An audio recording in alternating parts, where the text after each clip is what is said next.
Janata Dal United को hijack कर लिया गया है।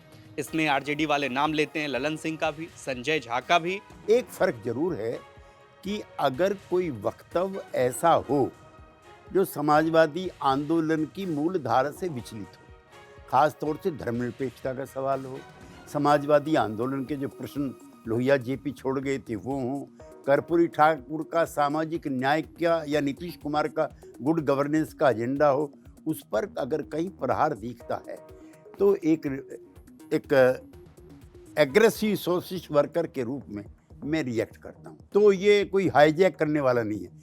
मैं तो ये कहता हूँ नीतीश कुमार ने पूरे देश की राजनीति को हाईजैक किया हुआ है। विपक्ष एक आरोप लगाता है, खासकर आरजेडी या फिर कांग्रेस की जनता दल यूनाइटेड को हाईजैक कर लिया गया है। इसमें आरजेडी वाले नाम लेते हैं ललन सिंह का भी, संजय झा का भी, और भी कई सारे नेता नाम लिए जाते हैं उनके।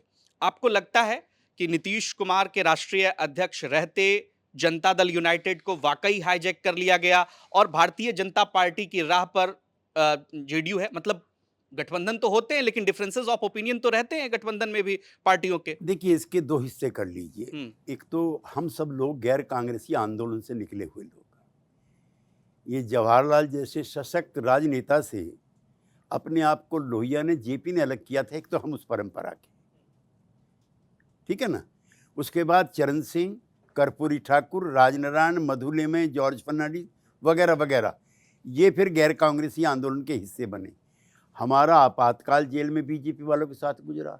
67 से गैर कांग्रेसवाद में हम उनके साथ हैं, जनता पार्टी में हम बीजेपी के साथ हैं, और अब अटल जी के नेतृत्व में हम सब लोगों ने काम किया है। अब नरेंद्र मोदी जी के नेतृत्व वाला जो गठबंधन है उसमें हम सबको काम कर रहे हैं।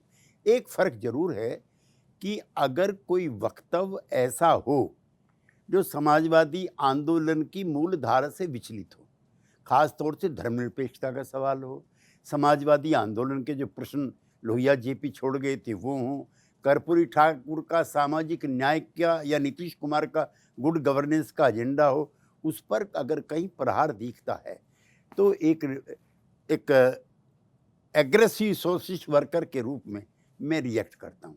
लेकिन मेरा रिएक्शन कभी भी बीजेपी के नेताओं के खिलाफ नहीं होता। एक उदाहरण नहीं है मेरे इन 11-12 सालों में कि मैंने माननीय प्रधानमंत्री या गृह मंत्री के विरुद्ध कोई हल्की नकारात्मक टिप्पणी भी की हो। हाँ, वैचारिक स्तर पर कई सवाल हैं अभी भी जिस पर भारतीय जनता पार्टी की राय अलग रहती है, हमारी राय अलग रहती है, और मुझे प्रसन्नता है कि नीतीश कुमार उसके बीच में पुल बनाने का काम करते हैं।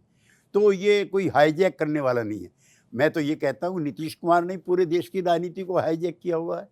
जहाँ वो खड़े होते हैं वहाँ देश खड़ा हो जाता है।